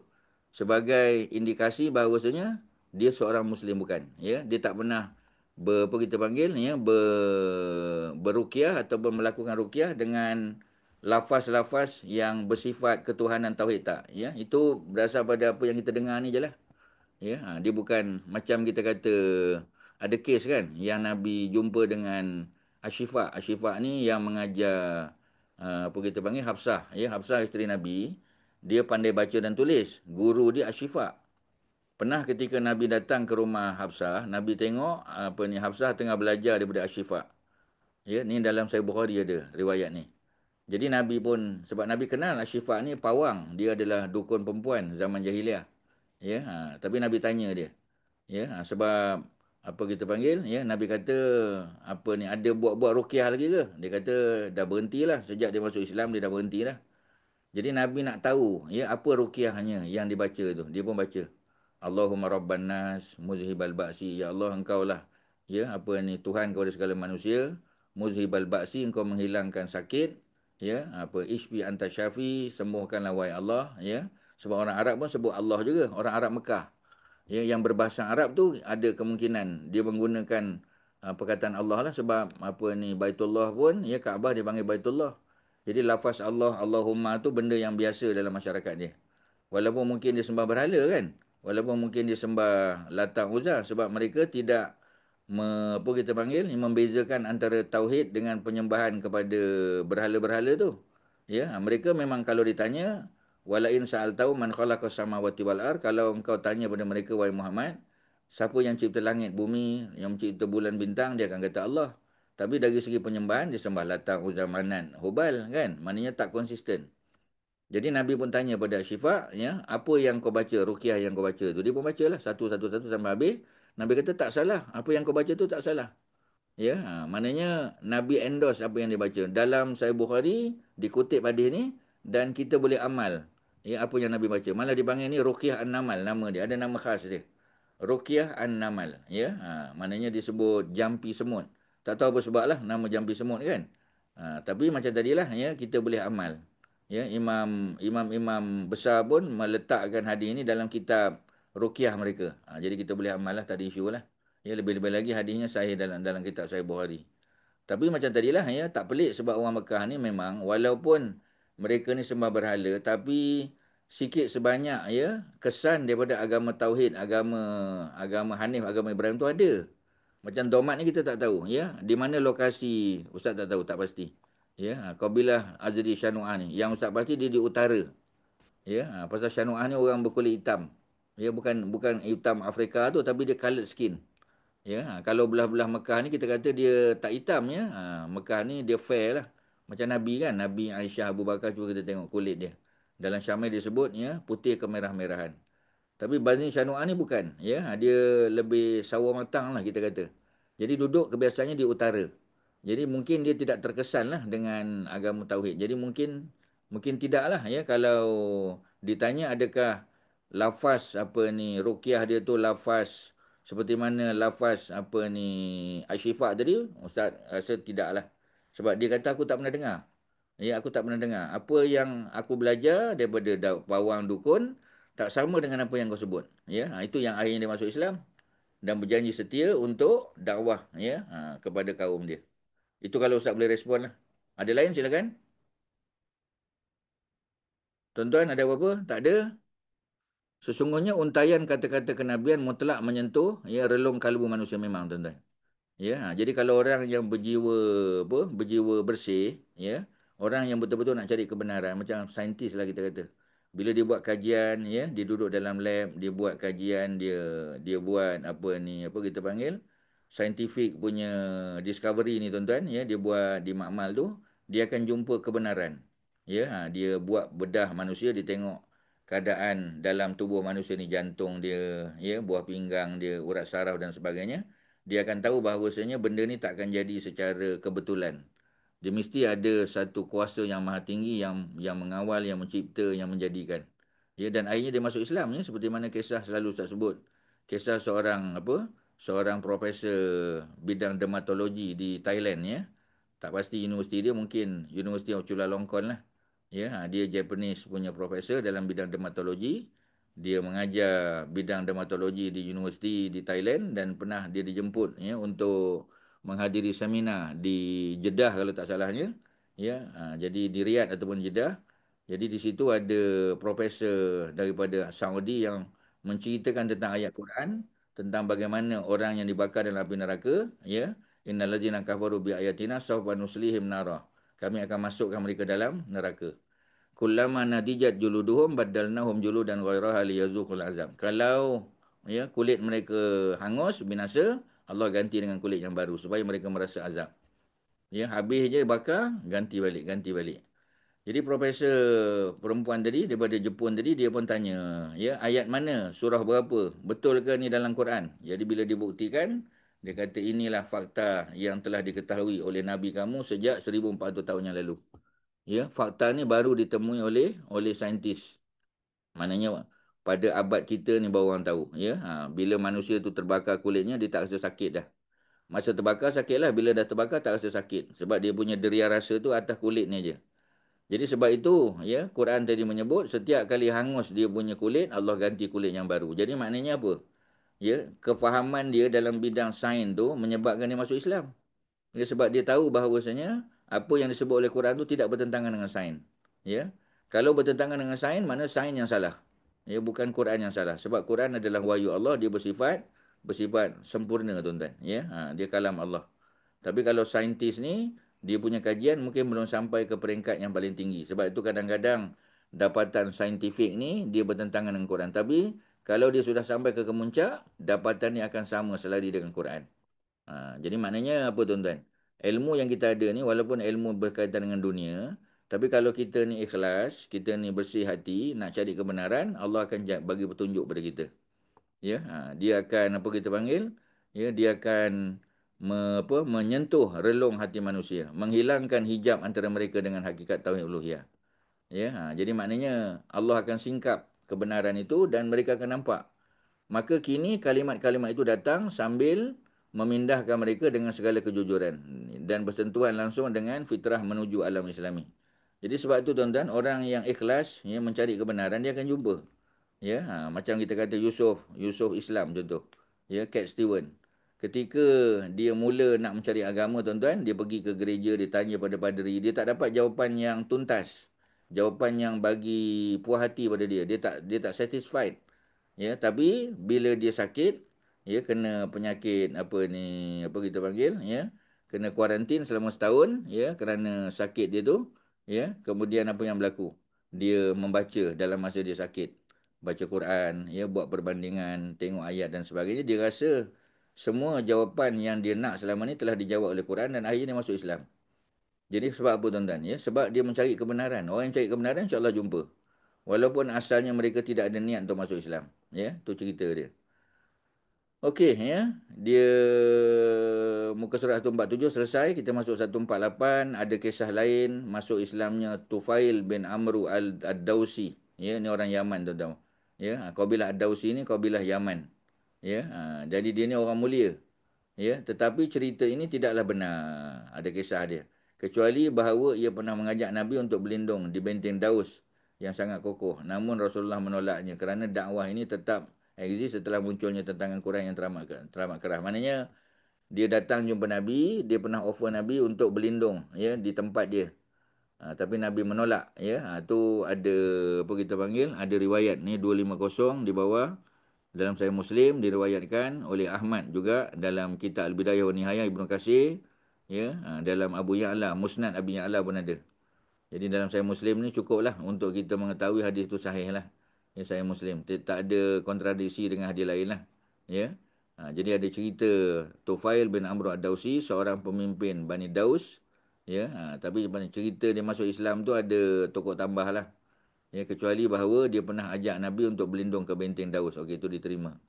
Kerana dakwah ini tetap eksis setelah munculnya tentangan Quraisy yang teramat kerah. Maknanya kalau Quraisy menentang pun kita kata, ya, ada jalan keluar, insya-Allah. Ya, kerana Allah belum izin Nabi untuk hijrah. Jadi Nabi kena bertahanlah setepuk 13 tahun duduk di Mekah. Ya, kerana Allah belum perintah untuk hijrah. Jadi bila Allah perintah untuk hijrah, barulah Nabi keluar, tuan-tuan. Jadi dalam riwayat yang sahih, Tufail mengajak kaum dia memeluk Islam, namun dia mendapat tentangan. Ya, hingga dia meminta Nabi agar mendoakan kecelakaan bagi kaum dia. Dia datang pesan Nabi minta supaya Nabi doakan kecelakaan. Tapi Nabi menolak, ya, kerana Nabi datang, Nabi diutus bukan untuk mendoakan keburukan pada orang. Walaupun Nabi pernah, ya, melakukan kunut nazilah, kan. Ketika 80 pendakwah Nabi dibunuh secara kejam, ya. Sedangkan mereka datang untuk dakwah bukan untuk perang. Ya, jadi Nabi telah arah para sahabat, malah Nabi personally membaca kunut nazilah selama sebulan, hampir sebulan kita kata, ya. Jadi Nabi tidak datang untuk mendoakan kecelakaan. Tapi Nabi datang untuk apa? Ya, dan Nabi datang untuk mendoakan petunjuk, bawa orang supaya bagi apa? Balik kepada agama. Sebab itu dalam fiqh, tuan-tuan, bila orang bukan Islam bersin, dia kata alhamdulillah, ya, kita kena doakan dia, bukan dengan ya rahmukallah. Ya, mudah-mudahan Allah bagi rahmat kepada kamu, sebab rahmat hanya untuk orang Islam aja. Tapi kita doa hidayah, ya. Alhamdulillah kita pun sebut yahdikallah. Yahdikallah. Mudah-mudahan Allah bagi hidayah kepada kamu kalau dia lelaki. Kalau perempuan yahdikillah. Ya, kita tak sebut ya rahmukallah. Kerana apa? Ya, kerana doa rahmat untuk orang yang sudah syahadah. Tapi doa hidayah untuk orang yang belum masuk Islam. Walaupun, ya, kita kata dia apa? Dia sebut tu bukan dia faham maksud alhamdulillah, kan. Tapi dia dengar orang Islam bila bersin sebut alhamdulillah. Patutnya dia sebut excuse me, ya. Tapi dia sebut alhamdulillah. Kita boleh jawab dengan jawapan doa supaya dia dapat hidayah daripada Allah Subhanahu Wa Taala. Jangan lupa Nabi pernah mendoakan hidayah, ya, kepada Abu Jahal. Sejahat Abu Jahal pun Nabi doakan hidayah. Ya, sebab itu sebelum kita mendoakan keburukan pada orang, ya, sudah tentu kita terlebih dahulu kena mendoakan kebaikan untuk mereka, doa hidayah. Ya, sampai satu tahap, ya, mereka memang jelas menentang dan tidak mau berpatah balik, baru kita boleh buat kunut nazilah ke ataupun apa sajalah, ya, yang bersifat membinasakan, tuan-tuan. Okey, ya, tu cerita siapa tadi, ya, cerita Tufail tadi. Jadi dia apa? Dia apa ni minta, ya, supaya Nabi doakan keburukan pada kaum dia sebab kaum dia tolak dakwah dia. Ya. Bahkan Nabi mendoakan agar mereka mendapat petunjuk sedangkan Rasulullah saat itu berada di Madinah Munawarah. Jadi kes ni Nabi dah berhijrah ke Madinah 251 252. Ya, 251 dalam Sahih Bukhari, ya, 252 ada dalam kitab Ibnu Katsir, Sirah An-Nabawiyah, ya, yang sirah lebih ringkas lah. Yang kita baca di Moses, ya, pada pagi tadi itu kita baca apa ni, Al-Bidayah wa Nihayah, ya, itu lebih panjang lah, 10 jilid bahasa Arab, terjemahan bahasa Melayu dalam Dewan Bahasa Pustaka 14 jilid. Ya, itu cerita daripada zaman awal kejadian manusia sampailah, ya, ke zaman Ibnu Katsir. Maknanya abad yang ke-8 Hijrah. Jadi lagi detail lah tuan-tuan, ya, cerita Nabi-Nabi Rasul terdahulu, Adam, Idris, Nuh, Hud, Saleh. Ya, tapi kalau Ibnu Katsir dalam Sirah Nabawiyah fokus pada sirah perjalanan hidup Nabi Muhammad sallallahu alaihi wasallam saja. Itulah cerita dia tuan-tuan. Jadi maknanya nak bagi tahu bahawasanya memang ada kisah, ya. Adapun Osman bin Maz'un masuk Islam di awal penyebarannya, namun dalam kisah Islamnya ada kelemahan, ada riwayat yang lemah. Ya, dalam Musnad Ahmad, ya, Tabaqat Ibnu Sa'ad. Sanad yang dikatakan oleh Ibnu Katsir, sanadnya jaid, muttasil, hasan, dijelaskan di dalamnya simak muttasil, ya. Jadi ada apa kita panggil, ada sedikit berbincangan lah, ya, tetapi macam tadilah, ini apa kita panggil ijtihad para ulama dalam menentukan perawi tadi, ya, status perawi itu, dia boleh dipercaya, reliable ke tidak, itu je lah tuan-tuan, ya. Itu kalau para ulama ada khilaf dalam menentukan standard of apa ni periwayatan mereka tu, itu kita lebih terbuka lah, ya. Kita kata terima lah, walaupun ada yang kata dhaif, tapi kalau ada ulama lain kata hasan, ya, ataupun kuat, qawi, kita boleh terima lah. Macam itulah tuan-tuan. Adalah benda-benda tertentu, ya, dalam amalan kita pun sama sebenarnya, ya. Jadi apa kita panggil, ya, benda-benda ni dia ijtihad para ulama, ya. Kadang-kadang ulama moden dia mensahihkan ataupun kata benda ni jaid, okey, tak ada masalah. Ya, macam hasbi Allah kan. Kita kata 7 kali pada setiap pagi lepas subuh dan 7 kali lepas maghrib. Ya, ayat terakhir, ya, kita baca hasbi Allah la ilaha illahu alaihi tawakkaltu wa huwa rabbul arsyil azim. Itu ayat Quran, tuan-tuan. Jadi kalau baca ayat Quran ni, baca bila-bila pun boleh pahala kan. Tetapi adalah riwayat daripada Abu Zar Al-Ghifari, Abu Zar juga, ya. Ummu Zar riwayat daripada suami dia Abu Zar. Abu Zar kata sesiapa man qala iza asbaha wa iza amsa, siapa yang membaca, ya, pada waktu pagi, ya, pagi itu merujuk lepas subuh, dan pada waktu malam, awal malam lepas maghrib, hasbiyallah la ilaha illahu alaihi tawakkaltu wa huwa rabbul arsyil azim, ya, 7 kali, sab'a marat, kafahullahu ma'ahamahu ya, kafahullahu ma'ahamahu sadiqan kana au kadziban. Maknanya kalau dia baca 7 kali, sama ada dia baca tu serius ataupun dia tak serius, dia main-main aja, tetap Allah akan cukupkan keperluan dia. Jadi kalau kita tengok, Syekh Albani kata hadis ini dhaif, ya. Tapi Mufti Saudi, ya, Syekh Abdullah bin Abdul Aziz bin Baz kata, ya, hadis ini boleh diterima.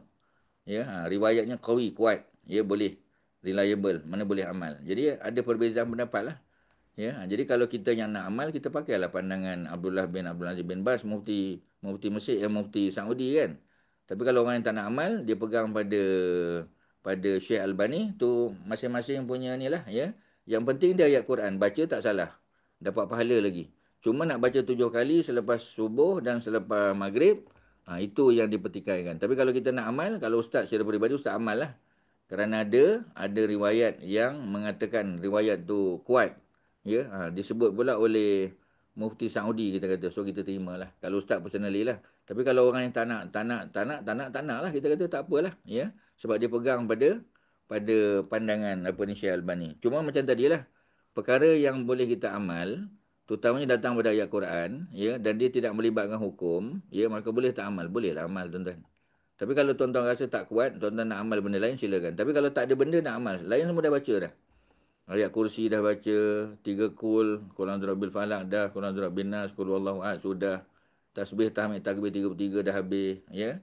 Dah baca amanah Rasul la yukallifullahu nafsan illa wus'aha. Ya, dah baca ya hayyu ya qayyum bi rahmatika. Habis semua dah baca dah. Tuan-tuan dah habis baca dah.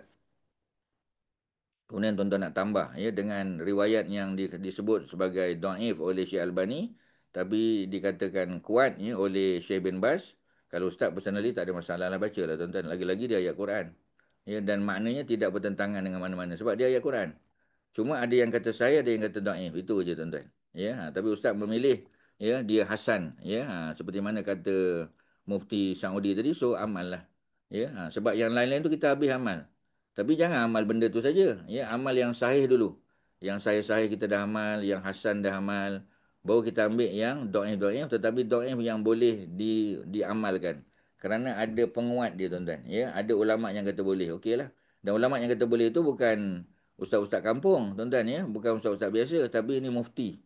Ya, yang kita tahu dia ikhlas ni dalam menentukan hukum. Jadi kita terimalah. Macam itulah tuan-tuan. Ya, jadi kadang-kadang ada orang macam Dr. Yusof Qaradawi lah juga ya. Jadi ada Syekh Albani komen dia lah. Syekh Albani kata pasal apa Dr. Yusof Qaradawi dalam buku dia Al-Halal wal Haram fil Islam, mengapa dia menggunakan hadis-hadis dhaif? Jadi Dr. Yusof Qaradawi jawab, sebenarnya dia guna hadis yang sahih dulu. Ya, dia guna hadis yang sahih, habis dah sahih dia guna yang hasan, dia guna yang dhaif itu untuk tambahan maklumat saja. Jadi bukan dia berpegang pada yang dhaif tadi ya. Jadi bila dia terangkan, okey clear lah ya. Syekh Albani pun faham benda tu. Cuma macam tadilah Syekh Albani dia agak ketat lagi lah. Bagi dia kalau dhaif jangan dipakai. Ya, Imam apa ni Dr. Yusuf Qaradawi kata boleh dengan syarat kita tidak jadikan sebagai pegangan utama. Pegangan utama tetap hadis Sahih Bukhari, Sahih Muslim, ya, Sahih-Sahih yang lain. Yang hasan kita kata. Yang lain-lain tu sebagai tambahan dengan syarat ya maksud atau makna yang ditunjuk oleh hadis dhaif tadi tidak bertentangan dengan yang sahih. Kalau bertentangan kita drop dia tuan-tuan. Tapi kalau tak bertentangan kita ambil dia untuk menambah maklumat, memperkuatkan apa kita panggil ya kehujahan kita. Itu je lah cerita dia tuan-tuan. Jadi macam itulah caranya kita melihat hadis tu. Jadi maknanya bukan bukan senang-senang lah tuan-tuan ya. Dan benda ni bukan orang awam punya kerja lah ya. Ini para ustaz, para ulama lah. Dan dia kena bimbing masyarakat lah ya untuk dalam apa dalam beramal ya. Sebab amalan kita ni banyak tuan-tuan. Ya banyak benda. Dan kadang-kadang bila kita habis zikir kita dah tak tahu apa nak buat dah. Ya dah habis dah. Kita kata dah habis zikir, dah habis. Pendek sangat. Kita apa lagi nak baca? Jadi boleh tak tambah dengan ya apa ni doa atau ruqyah ataupun apa saja zikir yang dibaca juga ya oleh apa kita panggil ada riwayat dalam kitab-kitab hadis. Cuma hadisnya tu dhaif, tapi jangan dhaif berat. Kalau dhaif berat diriwayatkan oleh pembohong dan bertentangan dengan hadis sahih itu tak boleh tuan-tuan, ada syarat dia. Penerimaan hadis di dhaif sebagai zikir. Ya, jadi macam itulah cerita dia. Panjanglah tapi dia teknikal lah sikit tuan-tuan ya. Okey, ada apa-apa silakan sebelum kita sambung. Ada apa-apa? Kanab, ada apa lagi? Cikgu Norma, ya. Dr. Syahri, ada apa? Kak Adilah, silakan. Faham Ustaz. Ya, Terima kasih. sama-sama. Osman bin Mazun tadi ya, ada cerita dia. Osman bin Mazun memang masuk Islam tuan-tuan. Dia antara yang awal masuk Islam. Ya, malah dia dengan isteri dia sangat concern dengan keadaan Nabi ketika Khadijah meninggal. Ya, Osman bin Mazun dengan isterinya yang mencadangkan supaya Nabi kahwin dengan Aisyah. Tapi Nabi kata kalau ada yang janda, ya lebih baik. Maka itu yang mereka cadangkan Saudah binti Zam'ah. Ya, sebab Nabi punya tujuan berkahwin dengan Saudah tu untuk ambil maklum ya tentang kehidupan anak Nabi lah yang masih remaja, ya Fatimah pada masa tu. Jadi masuk Islamnya pula Hamzah sering seiring dengan makin keras ya dan nekatnya kaum Quraisy terhadap Rasulullah. Maknanya ni tahun yang ke-6 kenabian. Ya, tahun yang keempat dah mula dakwah secara terang-terang. Tahun yang kelima. Ya, tahun yang keenam itu mula dakwah ni ditolak ya ditekan ya ditentang habis-habisan. Tetapi ya rincian riwayat keislaman ini tidaklah sahih. Cerita-cerita tentang Hamzah ni sebahagian adalah tokoh tambah lah tuan-tuan ya. Tidak ada riwayat yang sahih untuk menentukan dia kita kata. Ya untuk menyokong dia. Juga Al-Miqdad bin Al-Aswad ni kawan baik Sayyidina Ali termasuk orang yang menyembunyikan keimanan di kota Mekah. Ya, dia cerita. Ya, riwayat 255 di bawah. Ya, kisah dalam Sahih Bukhari, Fathul Bari ada cerita. Ya, secara muwassal ya oleh yang lain. Jadi hadis ni ada muallak. Muallak ni maknanya dia apa kita panggil tergantung lah ya ada cerita-cerita daripada sahabat tapi tidaklah sampai ke peringkat Nabi tu ya kalau Nabi tu dipanggil hadis mursal lah kalau dinisbah kepada Nabi kalau tidak kita panggil muallak tuan-tuan ya ada technicality di situ tapi kita terima bahawasanya cerita sahabat Nabi ni banyak ya tapi sebahagian tu ada yang tidak sahih itu je lah ya gangguan musyrikin terhadap Rasulullah apa yang dibuat oleh mereka. Tidaklah diragukan lagi bahawa melaksanakan perintah ilahi ya dengan berdakwah secara terang-terang membuat umat Islam tidak mau berhadapan dengan kaum musyrikin. Kena face to face lah ya. Antara kebenaran tauhid dan rosaknya kesyirikan. Sebab orang Mekah ni masalah dia. Dia selalu claim dia agama Nabi Ibrahim. Ya, sedangkan Nabi Ibrahim bukan musyrik. Maka Nabi Ibrahim Yahudian, dia bukan Yahudi. Ya, wala nasranian, bukan nasrani, walakin kana hanifan muslimah. Nabi Ibrahim tu hanif, agama lurus, ya, muslim, dia muslim. Wa makana minal musyrikin. Nabi Ibrahim pun bukan orang musyrik. Jadi orang musyrik klaim Nabi Ibrahim tu nabi mereka, tak betul lah tuan-tuan. Pasal mereka tak beriman dengan agama tauhid. Ya. Jadi oleh kerana itu, berhadapan dengan orang Quraisy ini maknanya kita kena berhadapan face to face dengan mereka. Kena cerita tauhid tu macam mana. Kena bagi tahu ya apa yang mereka sembah tu tak betul. Apa yang mereka percaya, mereka pegang sebagai akidah tu tak betul. Inilah yang membawa kaum musyrikin sentiasa mengganggu Nabi. Jadi mereka tak puas hatilah sebab mereka anggap Nabi bawa agama baru. Ya, itu isu dia. Kemudian apa lagi? Dan para sahabat pun sama. Di samping mempertahankan tradisi dan keyakinan batil yang telah mendarah daging dalam diri mereka, dalam generasi mereka. Ya, sebab benda-benda tadi, percaya Lata Uzza Manat tu ada kuasa tu memang sudah di apa? Memang sudah diwarisi sejak zaman berzaman. Jadi oleh kerana itu susah nak ubah tu payah tuan-tuan. Nabi lah datang untuk membetulkan balik.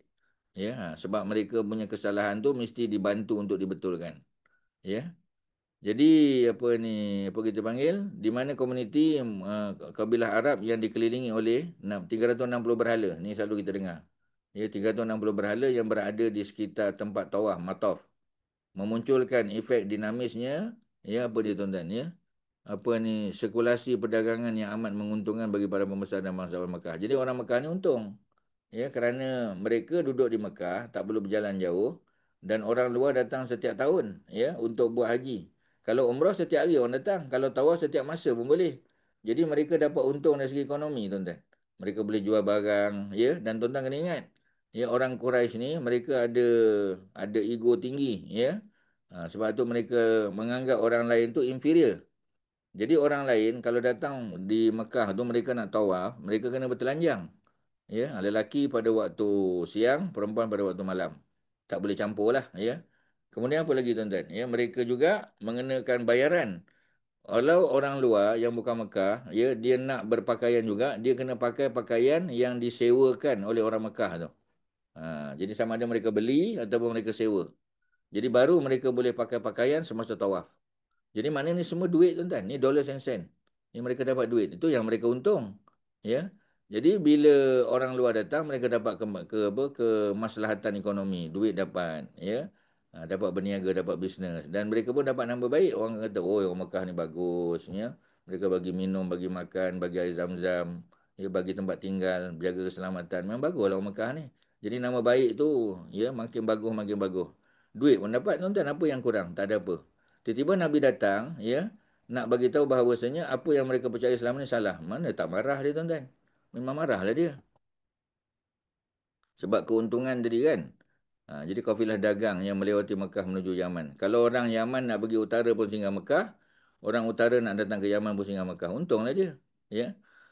Jadi penghormatan masyarakat Quraisy secara umum dari segi agama. Ya, memanglah. Sebab Kaabah tu duduk kat tempat dia. Dari mana tak untung dia tuan-tuan ya. Beragam bentuk gangguan mereka lancarkan terhadap Nabi, umat Islam, cacian, ya, yang sebagainya bersifat material. Dalam satu riwayat dari beberapa jalur yang saling menguatkan satu sama lain. Ya, jadi hadis ini kuatlah. Menetapkan peristiwa ini dan ini dari segi sejarah menceritakan bahawa ketika turun ayat, ya tabat yada Abi Lahab, ya celakalah kedua tangan Abi Lahab. Ya, celakalah kedua tangan ya Aba Lahab ataupun Abi Lahab tu bukan nama dia tuan-tuan, itu gelaran. Nama sebenarnya Abdul Uzza. Jadi Abdul Uzza tu merujuk kepada Abu Lahab, bapa saudara Nabi, ya. Bapa sama dengan bapa Nabi Abdul Muttalib. Tapi mak dia beza, ya. Mak kepada Abdullah ialah Fatimah binti Amru. Mak kepada Abu Lahab adalah Lubna tuan-tuan. Yang lain, ya. Mak dia Lubna tu yang namakan dia Abdul Uzza. Ya, bukan Abdul Muttalib tuan-tuan ya. Jadi datanglah Ummu Jamil binti Harbin, ya, isteri Abu Lahab.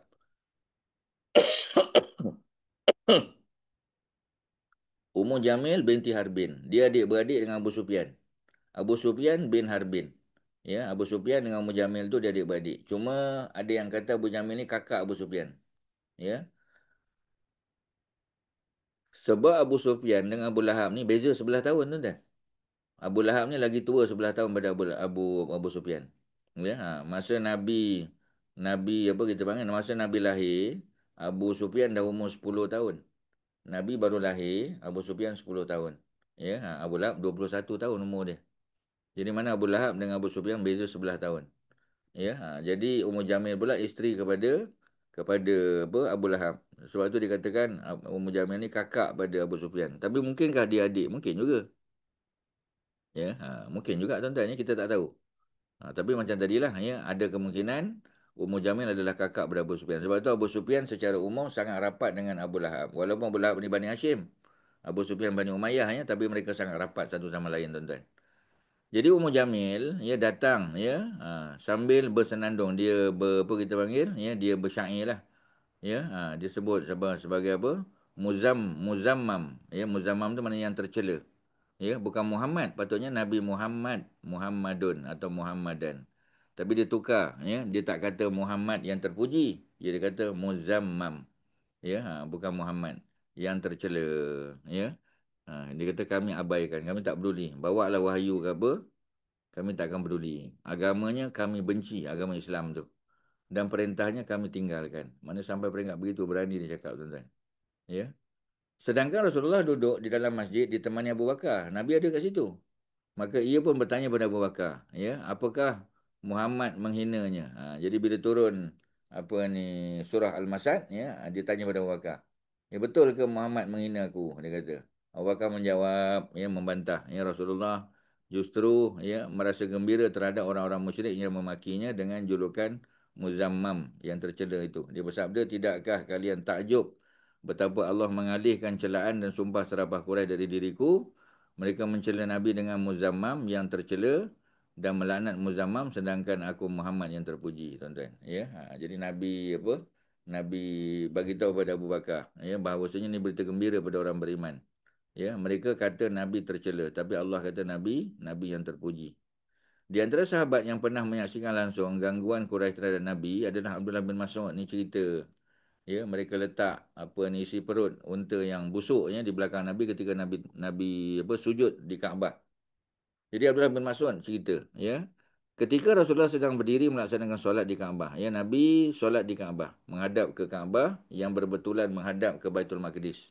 Sebab nanti tuan-tuan tanya pula kan, bukankah Nabi masa di Mekah, ya, dan apa kita panggil 16 bulan pertama di Madinah tu Nabi menghadap kiblatnya ke Baitul Maqdis. Macam mana pula Nabi di Mekah tu menghadap Kaabah?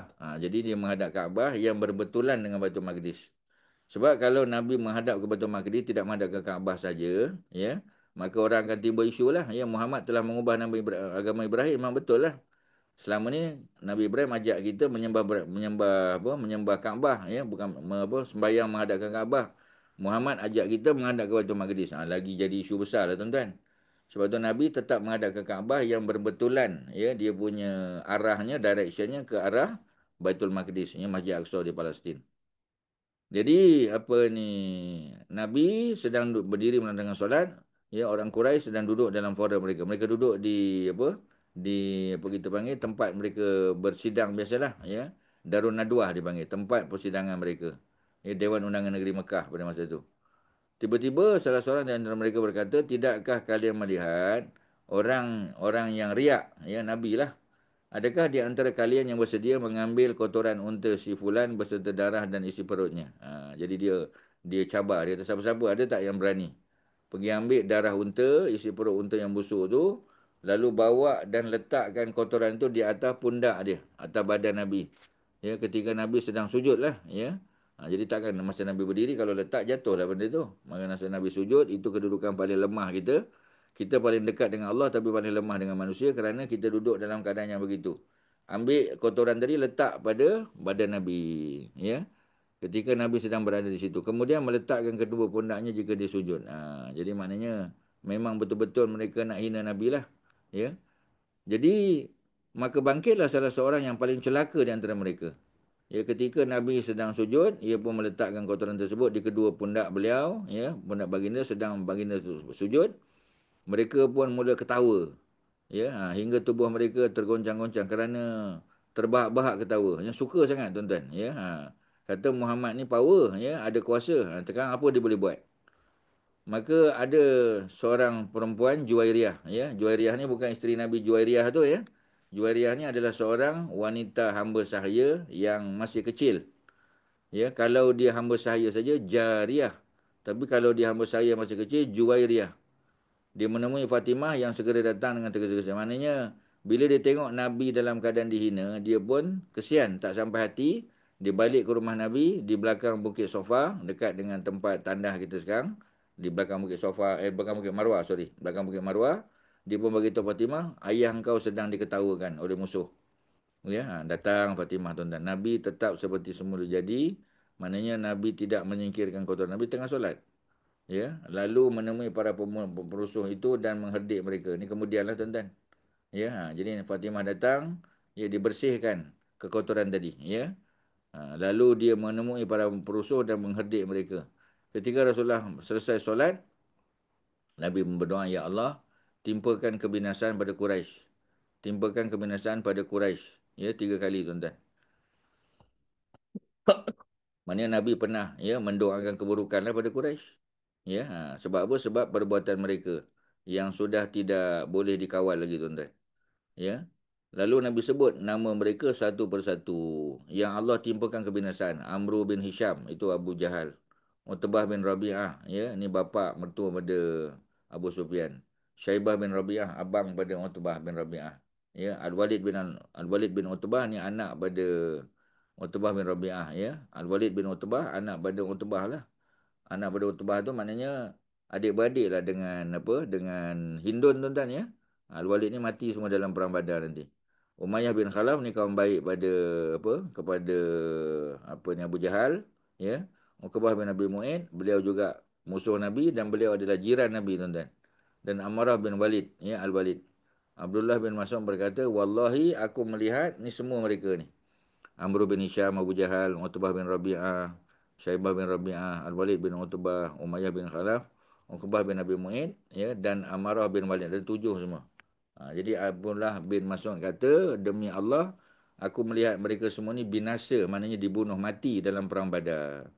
Lalu dicampakkan tubuh mereka dalam telaga Badar. Lalu Rasulullah bersabda, penghuni sumur ini mendapatkan laknat. Ya, Nabi sebut. Ya, 259 dalam hadis Sahih Bukhari, Fathul Bari dan Sahih Muslim ada cerita dia tuan-tuan. Ya, jadi maknanya betul lah. Ya, kerana kita bila melihat jenazah, kita tak boleh biarkan. Ya, jangan nanti dimakan oleh binatang buas ke apa tak. Ya, kita korek lubang, kita masukkan dalam lubang tadi. Maknanya ada hormat lah terhadap tubuh tadi. Walaupun mereka ni orang jahat. Jadi masuk dalam perigi yang ada di situ, perigi buta. Riwayat sahih yang lain menjelaskan bahawa orang yang melemparkan kotoran ke tubuh Nabi adalah Uqbah bin Abi Mu'aid. Ya, atas perintah Abu Jahal. Ada riwayat tuan-tuan, 260 dalam Sahih Bukhari. Ya, dan juga dalam Sahih Muslim. Jadi ada riwayat yang suruh tadi adalah Abu Jahal, ya, apa ni Amr bin Hisham, yang melaksanakan perbuatan tersebut yang paling hina di kalangan mereka siapa dia? Uqbah bin Abi Mu'aid. Jiran Nabi tuan-tuan, duduk sebelah rumah, ya, tapi perangai memang jahat lah. Dia terpengaruh, ya. Dia apa kita panggil, mereka semua lakukan kerana mereka terpengaruh oleh dakwah Nabi, ya, atau terasa berat. Jadi sebab mereka buat tu kerana mereka berat lah. Sebab mereka melihat Nabi ni akan menghilangkan kuasa mereka. Jadi bila kuasa mereka hilang, mereka tak dapat manfaat lah. Tak boleh nak kontrol orang Mekah lagi.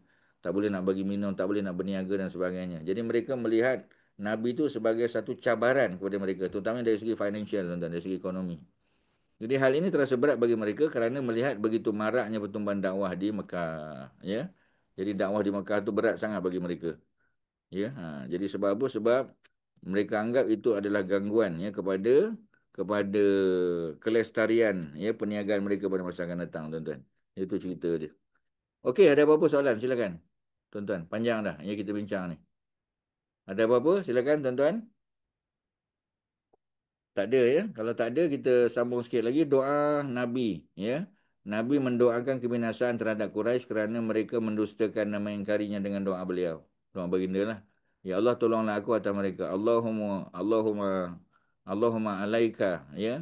Allahumma alaika bil Yahud. Kalau Yahudi sekarang lah. Doa yang nak nazilah kan. Allahumma alaika bil Yahud. Jadi kalau dulu mana Allahumma alaika bil Quraisy, ya.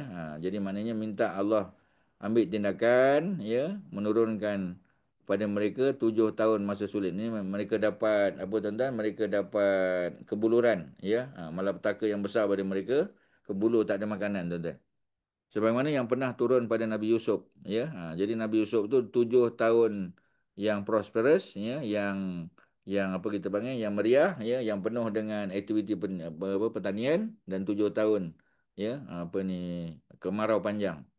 Jadi sebut sama, ya, Nabi sebut turunkan pada mereka 7 tahun masa sulit sebagaimana pernah engkau turunkan kepada Nabi Yusuf. Jadi Nabi guna iktibasan minal Quran, ya. Cerita Quran tu guna macam contohlah kita sakit kan, kita membaca wa ayyuba iznada rabbahu anni masaniya dur wa anta arhamur rahimin.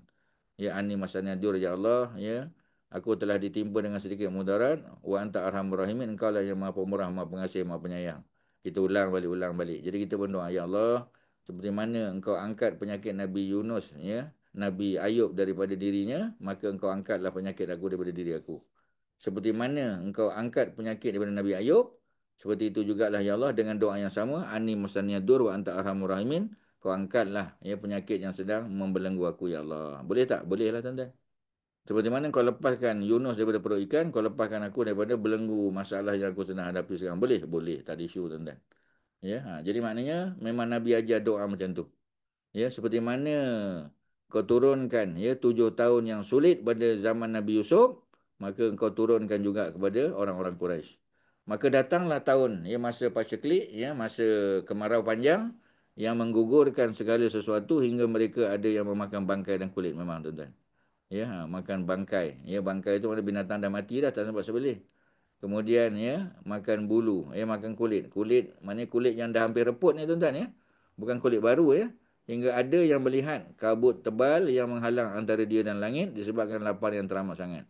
Jadi dia sebut ni sebagai satu bentuk, ya, yang yang melingkungi mereka, yaghsyan nas. Ya, haza azabun alim tuan-tuan, ya. Jadi Allah datangkan kemarau panjang bagi mereka sebagai balasan terhadap apa yang pernah mereka buat dulu ketika Nabi masih bersama dengan mereka. Ya. Jadi apa ni, apa kita panggil, lapar yang teramat sangat. Hingga datang Abu Sufyan menemui Rasul. Mana Rasulullah dah hijrah ke Madinah. Sebab itu tuan-tuan, selagi Nabi masih berada di Madinah, di Mekah, Nabi berada bersama para sahabat di Mekah, ya, dia punya azab tu tak turun lagi tuan-tuan. Azab tak turun lagi. Ya, azab tu belum turun. Pasal apa tuan-tuan? Pasal azab tu turun selepas Nabi dan para sahabat hijrah ke Madinah. Ya. Apa ni? Makan Allahu yu'azibakum, ya. Apa dalam surah Al-Anfal tu tuan-tuan. Hujung ayat tu, ayat 30 ke ayat berapa tu. Ya. Jadi Allah tidak akan mengazab satu kaum, ya, ketika mana wa anta fihim, ketika mana engkau masih berada bersama dengan mereka. Allahu liyazibahum wa anta fihim. Allahu liyu'azibahum wa anta fihim. Itu suratul Anfal. Ya, ayat 33 tak salahnya. Ustaz pastikan dulu. Suratul Anfal, surah yang ke-8. Ya. Ayat yang ke berapa tu? Ayat yang ke-33 tak salahnya. Ustaz pastikan dulu, ya. Al-A'raf 7, Al-Anfal surah 8. Ya, bawah Betul, sekali tu. Ustaz. Betul, ya, ayat 33, ya. Okey, ayat 33, ya. Maknanya ayat yang membuktikan bahawasanya selagi mana Nabi dan Rasul masih bersama dengan mereka, maka Allah tidak turunkan azab, tuan-tuan, ya. Sebab tu kita ambil pengajaran. Apa pengajaran dia? Selagi ada orang-orang alim di kampung kita, ada orang beribadah di masjid surau, ada orang sembahyang sunat, ya, orang baca Quran. Jadi mudah-mudahan selama tu kita tidak ditimpa azab, ya. Kerana apa? Kerana kalau orang alim sudah tidak bersama kita, kalau dulu zaman Nabi Rasul, ya, Nabi Muhammad masih di Mekah, dia tak kena kemarau panjang. Kemarau ada tapi tak panjang. Kemarau ada tapi tak susah sangat. Tapi bila Nabi hijrah aja, wa makanallahu liyu'azibahum wa anta fihim. Selagi Nabi ada bersama mereka, tak kena. Ya. Satu lagi tuan-tuan, wa makanallahu mu'azibahum wa hum yastaghfirun. Selama mana ada orang istighfar. Selama mana kita masih istighfar, minta Allah ampun dosa kita, selama itu Allah tak turunkan azab lagi tuan-tuan. Ya. Ayat 33 surah Al-Anfal, muka surat 180. Jadi maknanya nak bagi tahu, ya, setelah Nabi hijrah ke Madinah tuan-tuan, ya, maka kena azab, ya, lama bertahun, ya, yang dirasai oleh orang Mekah, Dan Abu Sufyan sebagai gubernur Mekah pergi jumpa Nabi sambil berkata sesungguhnya engkau memerintahkan ketaatan pada Allah. Ya, jadi dia guna balik bahasa Nabi tu. Sebab dia kata Nabi ni ajak orang taat pada Allah, sambung silaturahim, ya. Sesungguhnya kaum Quraisy sedang terancam kebinasaan, berdoalah untuk mereka. Dia pandai dia tuan-tuan. Dia guna balik, ya. Al-Quran menegaskan peristiwa ini melalui tadilah, perhatikanlah hari di mana langit membawa kabut asap yang nyata, yang tebal, ya, hingga firman Allah kalian akan kembali 262 tuan-tuan, ya. Di bawah tu ada apa kita panggil, dalam Sahih Bukhari dan Muslim ada cerita. Jadi maknanya nak bagi tahu bahawasanya betul, ya, ketika Nabi dan orang beriman sudah tak ada di Mekah, timbul azab. Sama tuan-tuan, ya. Ketika Nabi Lut dan anak-anaknya keluar, ya, puteri-puterinya keluar daripada bumi Sadom, ya, baru Allah datangkan azab. Ketika mana Nabi Soleh dan orang beriman keluar daripada Madain Soleh, maka baru Allah datangkan azab, tuan-tuan. Macam itulah. Ya, ketika mana Nabi Nuh dan umat Islam naik atas kapal, mereka dah selamat, Allah datangkan banjir besar. Ya, habis semua, tuan-tuan. Ya, yang tak beriman habis mati belaka. Kemudian apa lagi? Ya, di hujung perbincangan kita. Di saat Nabi begitu antusias, ya, Nabi sangat bersemangat, ya, dan mengharap taubat mereka. Setelah doa itu terjadi justru sebaliknya, mereka kembali kufur. Jadi mereka seolah-olah macam nak beriman, tuan-tuan, ya.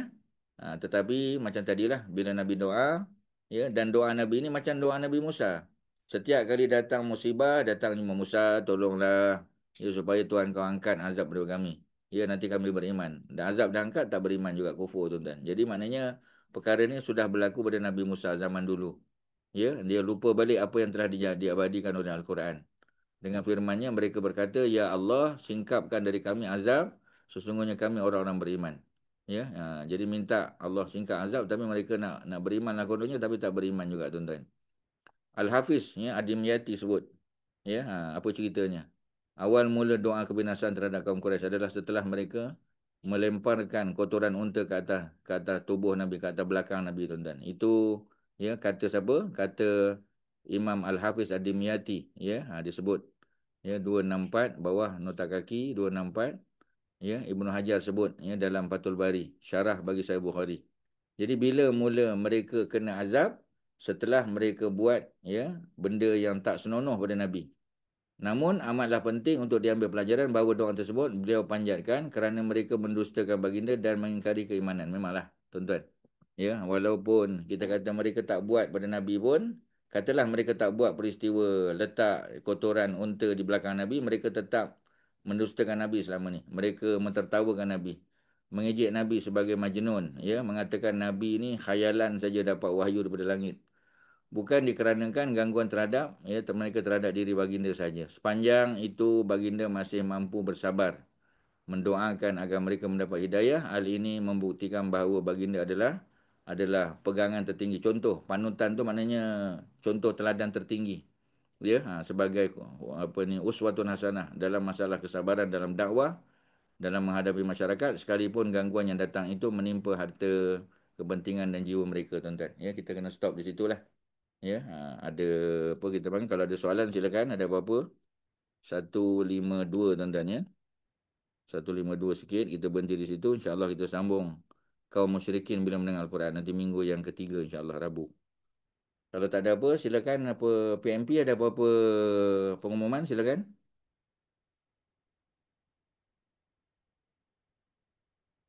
Ada, tak ada? Kalau tak ada sekadar tu, terima kasih pada pihak PMP, pada tuan-tuan dan perempuan yang masih sudi bersama dengan kita. InsyaAllah, ya, kita jumpa pada pertemuan akan datang lah. Wassalamualaikum ala sayyidina Muhammadin wa ala alihi wa sahbihi wasallam. Alhamdulillahirrahmanirrahim.